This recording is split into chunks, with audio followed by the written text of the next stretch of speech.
एक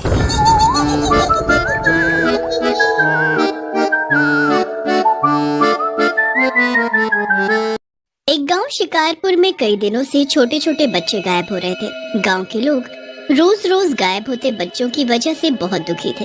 एक रात बंटी नाम का लड़का एक झाड़ी के पास मिलता है। गांव वाले बंटी को घेर लेते हैं। थोड़ी देर में बंटी को होश आता है। गांव वाला बंटी से पूछता है, ओ बंटी बेटा, क्या हुआ? तुम ऐसा हालत में कहाँ पर थे अब तक? गांव वाले की बात सुनकर बंटी रोते हुए कहता है, अंकल, मैं कल घर के बाहर खेल रहा था, तभी एक चुड़ैल जैसा कोई आया और मुझे उठाकर ले गया। उसके बाद मुझे कुछ नहीं पता। अभी सोहन नाम के गांव वाले की नजर बंटी के पेट पर पड़ती है। बंटी के पेट पर चीरे का निशान होता है। ये देखकर सोहन बंटी से बोलता है, अरे बंटी बेटा, ये तुम्हारे पेट पर चीरे का निशान कैसा?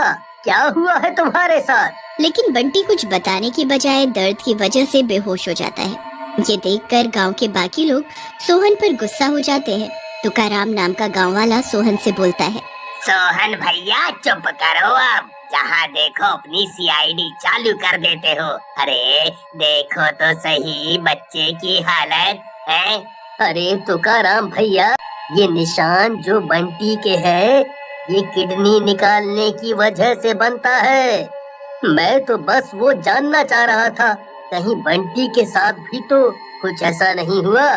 चुप करो तुम मनहूस कहीं के, अब ये किडनी का बहाना है। ऐसा करो, चुपचाप यहाँ से निकल लो, नहीं तो तुम्हारी किडनी जरूर पंचर कर देंगे। हाँ। तुकाराम और बाकी के गांव वालों को यूं गुस्से में देख सोहन वहाँ से चला जाता है। उधर गांव वाले जंगल की काली चुड़ैल से भी बहुत दुखी थे, क्योंकि वहाँ काली चुड़ैल का साया था। काली चुड़ैल बहुत ही खतरनाक थी। कोई भी गांव वाला उसके डर से जंगल में आता जाता नहीं था। एक रात पड़ोस के गांव से कालू और टिल्लू नाम के दो गांव वाले गुजर रहे होते हैं। कालू टिल्लू से बोलता है, अरे भैया, आज तो हम लेट हो गए। ये काली चुड़ैल ना मिल जाए रास्ते में, फिर हम क्या करेंगे? तुम्हारा तो पता नहीं, लेकिन हम अपना इंतजाम करके चलते हैं। ये देखो, बाबा रणछोड़ दास का लॉकेट। इसके रहते कोई भी चुड़ैल, जिन्न या शैतान हमारा कुछ नहीं बिगाड़ सकता, समझे? अब चलो चुपचाप। टिल्लू का आत्मविश्वास देखकर कालू भी हैरान रह जाता है और बोलता है, भैया, आपको पूरा विश्वास है ना, इस लॉकेट के रहते वो चुड़ैल हमारा कुछ नहीं बिगाड़ पाएगी? अरे कालू, तुम अपनी जान की चिंता करो, मैंने तो बाबा रणछोड़ दास का तावीज पहना है। मुझे कोई चिंता नहीं है। लेकिन टिल्लू और कालू को नहीं पता था कि उनकी बातें उनके ऊपर उड़ रही चुड़ैल सुन रही है। चुड़ैल हंसती है और बोलती है, बाबा रणछोड़ दास का लॉकेट। अभी मजा चखाती हूँ इन दोनों को। ऐसा कहकर चुड़ैल कालू और टिल्लू के सामने आकर खड़ी हो जाती है। कालू तो चुड़ैल को देखकर वहाँ से उल्टा भाग जाता है और चिल्लाने लगता है, अरे भागो रे भागो, अपनी जान बचाकर भागो, ये काली चुड़ैल आ गई हमारे सामने, बताओ। कालू को भागता देख चुड़ैल हंसने लगती है और टिल्लू से बोलती है, तू नहीं भागा टिल्लू, तुझे मुझसे डर नहीं लगता? चल भाग जा, नहीं तो मैं तुझे मारकर खा जाऊंगी। चुड़ैल की बात सुनकर टिल्लू हंसता है और बोलता है, चुड़ैल जी, मुझे कोई डर नहीं लग रहा आपसे, क्योंकि मेरे पास रणछोड़ दास बाबा का लॉकेट है। हिम्मत हो तो छू कर दिखाओ। टिल्लू के ऐसा बोलते ही चुड़ैल को गुस्सा आ जाता है और वो टिल्लू के पास जाकर टिल्लू को जोर से थप्पड़ मारती है। ये ले तेरे रणछोड़ दास के ताबीज की ताकत, और कुछ चाहिए तो बता। चुड़ैल का थप्पड़ पड़ते ही टिल्लू का दिमाग झन्ना जाता है और वो चुड़ैल से रोते हुए कहता है,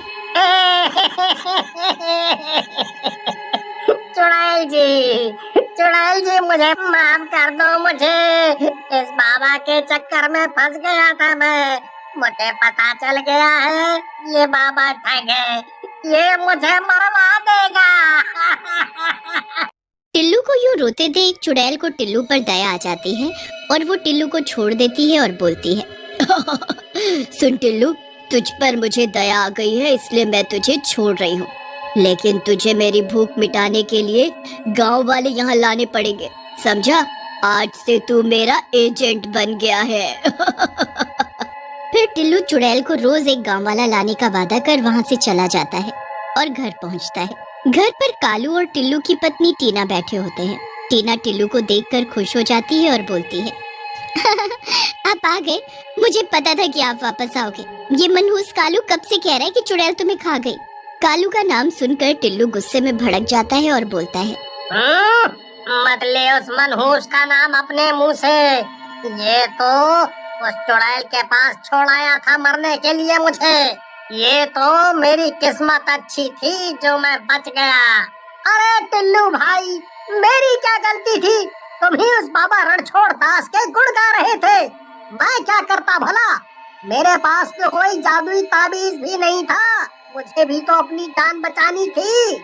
ऐसा कहकर कालू गुस्से में वहाँ से चला जाता है। टिल्लू अपनी पत्नी टीना को चुड़ैल के साथ हुई सारी बात बताता है, जिसे सुनकर टीना बोलती है ये तो बहुत घबराने वाली बात है जी। अब आप किसको लेकर जाएंगे चुड़ैल के पास? और अगर नहीं लेकर गए तो वो चुड़ैल आपको मार डालेगी। फिर टीना और टिल्लू मिलकर चुड़ैल के पास किसको ले जाएं ऐसा सोच रहे होते हैं, तभी उनको सोहन दिखता है। टिल्लू सोहन को अपने पास बुलाता है और बोलता है अरे सोहन भैया, कई दिनों बाद देख रहे हो, कहाँ रहते हो आजकल? अरे कुछ नहीं भैया, मैं कहाँ जाऊँगा, लेकिन कई दिनों से गांव में गायब हो रहे बच्चों की वजह से दुखी हूँ। फिर सोहन गांव में गायब हो रहे बच्चों के बारे में टिल्लू को बताता है, लेकिन टिल्लू का सारा ध्यान तो इस बात पर होता है कि सोहन को चुड़ैल के पास चलने के लिए कैसे राजी किया जाए। सोहन की बात सुनकर टिल्लू बोलता है भैया, आपकी बात सुनकर तो मुझे ये काली चुड़ैल का काम लगता है। कल मैंने जंगल में कुछ बच्चे भी देखे थे, क्यों ना जंगल में चलकर देखा जाए। बच्चों की खातिर सोहन जंगल में चलने के लिए राजी हो जाता है। फिर उसी रात सोहन और टिल्लू दोनों चुड़ैल के पास चले जाते हैं। चुड़ैल टिल्लू का इंतजार कर रही होती है। टिल्लू को देखकर चुड़ैल बोलती है शाबाश मेरे टिल्लू, मुझे पता था कि तू अपना वादा नहीं तोड़ेगा। तू इस लड़के को यहाँ लेकर आ गया, चल अब भाग जा यहाँ से, मुझे इसका शिकार करने दे। इससे पहले कि सोहन कुछ समझता और करता, टिल्लू वहाँ से भाग जाता है। पहले तो सोहन डर जाता है, लेकिन फिर अपनी हिम्मत बांधकर चुड़ैल से कहता है चुड़ैल, तुझे मेरी जान लेनी है तो ले ले, लेकिन गांव के बच्चों को छोड़ दे। और तू कब से उनकी किडनी बेच रही है? हाँ? सोहन की बात सुनकर चुड़ैल हैरान रह जाती है। वो सोहन से बोलती है मैं तेरी बहादुरी देखकर बहुत खुश हुई सोहन, लेकिन मैं बच्चों और बूढ़ों को नहीं मारती, ना मैंने कभी ऐसा किया है। और ये किडनी बिडनी चुराना तो तुम जैसे इंसानों का काम है, हम चुड़ैलों का नहीं। तुम्हारी बात से मैं बहुत खुश हुई सोहन, तुम सचमुच अच्छे इंसान हो जो अपनी जान की परवाह किए बगैर गांव के बच्चों को बचाना चाह रहे हो। मैं तुम्हारी पूरी मदद करूंगी। ऐसा कहकर चुड़ैल अपनी आंखें बंद करती है और थोड़ी देर बाद आंखें खोलती है और मुस्कुराते हुए कहती है अरे ये तो बड़ी ही आसानी से किडनी चोर का पता चल गया। एक काम करो सोहन, तुम गांव वालों को इकट्ठा करके इस जंगल के दूसरे कोने पर काली पहाड़ी पर मिलो। ऐसा कहकर चुड़ैल वहां से चली जाती है और सोहन भी गांव वालों को इकट्ठा करके काली पहाड़ी के पास पहुंचता है। तभी वहां खड़ी काली चुड़ैल एक गुफा के अंदर जाती है और गांव वाले भी चुड़ैल के पीछे पीछे चलने लगते हैं। थोड़ा अंदर जाने पर गुफा के अंदर का नजारा देखकर सब के सब हैरान रह जाते हैं।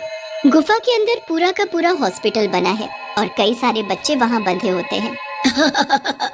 रुको सोहन, अभी असली दुष्ट से तो मिलना बाकी है। ऐसा कहकर चुड़ैल एक दरवाजे से अंदर जाती है और अंदर से बाबा रणछोड़ दास और तुकाराम को पकड़कर लाती है और बोलती है ये दोनों दुष्ट मिलकर गांव के बच्चों की किडनी निकाल रहे थे। इन दोनों दुष्टों ने ही गांव के बच्चों को मारा है। चुड़ैल के ऐसा कहते ही गांव वाले बाबा रणछोड़ दास और तुकाराम पर टूट पड़ते हैं और थोड़ी ही देर में उन दोनों की जान ले लेते हैं। अब से अपने बच्चों का ध्यान रखना। मैं तो किसी को भी मारना नहीं चाहती, लेकिन क्या करूं? मुझे अपनी भूख मिटाने के लिए तुम जैसे इंसानों को मारना ही पड़ता है।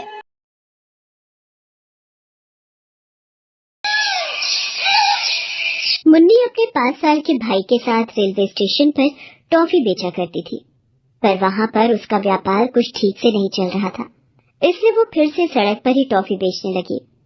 थोड़ी दूरी पर एक पिज्जा के ठेले पर बहुत सारे लोग पिज्जा खा रहे थे। मुन्नी ने ये देखकर, भला यहाँ इतने सारे लोग बैठकर क्या खा रहे हैं, ये क्या है? ये सोचकर मुन्नी उससे पिज्जा खरीदकर खाने लगी। उसे वो बहुत स्वादिष्ट लगा। अरे वाह, ये तो बहुत स्वादिष्ट है, ना जाने इसे कैसे बनाते हैं। ऐसा सोचते हुए अपने भाई को भी खिलाकर वो वहाँ से घर चली जाती है। अगली सुबह भाई ने अपनी बहन से खाना मांगा, तब मुन्नी उससे कहती है, रुक जा मेरे भाई, तेरे लिए ही तो खाना बना रही हूँ। फिर उसने अपने भाई को खाना खिलाया और खाते खाते सोचने लगी, मुझे जल्द से जल्द कोई और काम ढूंढना होगा, इस काम से तो कोई फायदा नहीं हो रहा, कुछ करना होगा। वो ये सोच ही रही थी कि अचानक उसे कल खाया हुआ पिज्जा याद आया। मुझे ये पता लगाना होगा कि वो कैसे बनाते हैं और मुझे खुद बनाना होगा। वो ये सोचकर भाई को साथ में लेती है और पिज्जा बनाने वाले के पास जाती है। अंकल, आप ये पिज्जा कैसे बनाते हो, मुझे बताओगे आप? अगर मेरी मदद करोगे तो मैं भी बनाकर बेचना चाहती हूँ। उसके ऐसा पूछने पर आदमी ने कहा, अच्छा, तो तुम मेरी बराबरी करना चाहती हो? सुबह सुबह दिमाग खराब करके रखा है, जाओ यहाँ से। उसने उसे फटकार कर दूर जाने को कहा। ऐसी बात नहीं है, एक बार मेरी बात तो सुनिए। वो ऐसा कह ही रही थी पर उसने धक्का मार दिया। इतने में वहाँ से गुजर रही एक औरत ने उसे देखा। अरे क्या हुआ, क्या हुआ बेटा? और आप इस तरह बच्चे को क्यों ढकेल रहे हैं? उसके पूछने पर उस आदमी ने सारी बातें उसे बता दी। तब उस औरत ने कहा, आप भी हद कर रहे हैं, वो लड़की अपना गुजारा करने के लिए आपसे मदद मांग रही है, पर आप छी। उस दुकानदार को डांटकर वो औरत उस लड़की को लेकर दूर कहीं जाती है और उससे कहती है, बेटा क्या तुम्हारे इस दुनिया में कोई नहीं है? और ये लड़का किसका है? ये मेरा भाई है और हमारे माँ और बाबूजी का हाल ही में देहांत हो गया था। तब से हम दोनों ही रेलवे स्टेशन पर टॉफी बेचते हैं, पर मेरा व्यापार ठीक से नहीं चल रहा, नुकसान ही नुकसान हो रहा है। मेरी समझ में कुछ नहीं आ रहा है। बस कल मैंने ये देखा था, यहाँ बहुत लोग पिज्जा खा रहे थे, इसीलिए पिज्जा बनाने की विधि जान रही थी, पर वो मुझे डांट रहे हैं। ये कहकर वो रोने लगी। ओहो, ठीक है बेटा, चिंता मत करो, ये मोबाइल रख लो, इससे तुम जो चाहे सीख सकती हो। इसमें देखकर तुम पिज्जा बनाने की विधि जान लेना, फिर खुद का व्यापार शुरू कर सकती हो। इस पर मुन्नी ने हामी भरी। मुन्नी ने उस औरत के दिए हुए मोबाइल से पिज्जा बनाने की विधि अच्छे से सीख ली। मुन्नी ने घर पर पिज्जा बनाने की विधि शुरू की। पहले 4 बार पिज्जा ठीक से नहीं बना, बहुत ही बेस्वाद बना था, पर उसने हार नहीं मानी और कोशिश करती रही, तो 5वां पिज्जा बहुत अच्छा बन गया। मुन्नी बहुत खुश हो गई। सुन भाई, अब ये पिज्जा बहुत अच्छा बन गया। अगर ये पिज्जा का काम चल गया तो समझो अपनी जिंदगी सुधर गई। ये सोचकर उसने अगले ही दिन रेलवे स्टेशन पर जाकर पिज्जा बनाना शुरू कर दिया। ताजा ताजा स्वादिष्ट पिज्जा लीजिए, ताजा ताजा स्वादिष्ट पिज्जा लीजिए। इस तरह आवाज देकर वो लोगों को पिज्जा बेचने लगी। बहुत कम दाम में बेच रही थी, इसलिए कई लोग आकर पिज्जा खरीद रहे थे। बहुत ही कम समय में सारे पिज्जा बिक जाने की वजह से वो घर जल्दी लौटी। भगवान जी, आज मुझे पूरे 1000 रुपए का फायदा हुआ। हर दिन ऐसे ही मुझ पर अपनी कृपा करना। इस तरह हर रोज पिज्जा के जरिए बहुत पैसे कमाने लगी। कुछ ही दिनों में उसने रेलवे स्टेशन पर एक छोटी सी दुकान जमा ली, जहाँ पर वो पिज्जा का व्यापार कर रही थी। उसका पिज्जा का व्यापार दिन दुगनी रात चौगुनी हो रहा था। इन सब के पीछे उस औरत का हाथ था। ये सोचती हुई वो घर लौटी। अपने माता पिता की तस्वीर के सामने खड़े होकर उसने, माँ बाबूजी, आप दोनों के बिना हमारी जिंदगी एकदम दुर्बल हो गई है। आज हम 3 वक्त की रोटी खा पा रहे हैं, तो इन सब के पीछे उस औरत का हाथ है। उनका उपकार मैं कभी नहीं भूल सकती। जो जहाँ भी रहे खुश रहे, ऐसा आशीर्वाद आप उन्हें देते रहना, क्योंकि आपके बच्चों की खुशी का कारण वही है, और साथ ही साथ हमें भी आशीर्वाद दीजिए। इतने में पिज्जा का व्यापार करने वाला वो आदमी घर आ जाता है। ए लड़की, आज के बाद तू पिज्जा का व्यापार नहीं करेगी, और अगर ऐसा किया ना तो तुझे और तेरे भाई को मार दूंगा। क्यों भला? मैं आपकी बराबरी में ठेला थोड़ी लगाती हूँ, मैं तो रेलवे स्टेशन पर पिज्जा बेचती हूँ। तुमने वहाँ पर शुरू किया है, इसीलिए तो कोई मेरे पास से पिज्जा नहीं खरीद रहा है। इतने में मुन्नी की सहायता करने वाली वो औरत भी वहाँ पर आई। तुम ऐसा ही कुछ दुस्साहस करोगे, ये मैं जानती थी, इसीलिए मैं मुन्नी पर हमेशा नजर रख रही थी। तेरा कहा मैंने सब रिकॉर्ड कर लिया है, पुलिस को इसका सबूत दे दूंगी। अरे नहीं नहीं, ऐसा कुछ मत करना, मैं कुछ नहीं करूँगा, मैं जा रहा हूँ। ऐसा कहकर घबरा कर वो वहाँ से भाग गया। मुन्नी रोते हुए उस औरत के गले से लग जाती है। बेटा, तुम्हें घबराने की कोई जरूरत नहीं है, तुम्हें जब भी जरूरत हो मैं यही पास में रहती हूँ और सब ठीक हो जाएगा। मैं चाहती हूँ तुम्हारा बड़ा नाम हो। इस तरह उस औरत ने धीरज दिया। मुन्नी बहुत खुश हुई, जैसे उसने कहा था सच में मुन्नी का बहुत अच्छा नाम हुआ। इतनी छोटी उम्र में पिज्जा का व्यापार करने वाली ये एक लड़की थी, इसलिए न्यूज में भी उसका नाम आ रहा था। मुन्नी इन सब से बहुत खुश हो रही थी। उसे आगे बढ़ता देख उस औरत को भी बहुत खुशी मिली। इस तरह मुन्नी को उसकी मेहनत का फल मिल गया।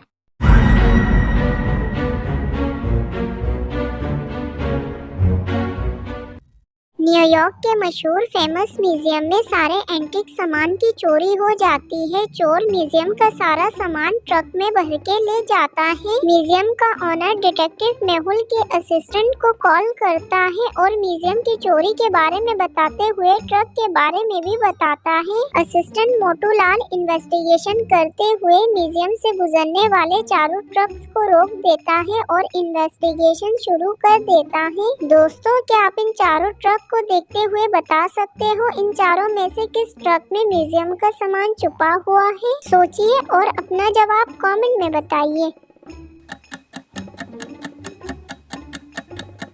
इन चारों में से म्यूजियम का सामान ऑप्शन बी वाले ट्रक के अंदर छुपा हुआ है। जीनियस, क्या आपने भी ऑप्शन बी सिलेक्ट किया था?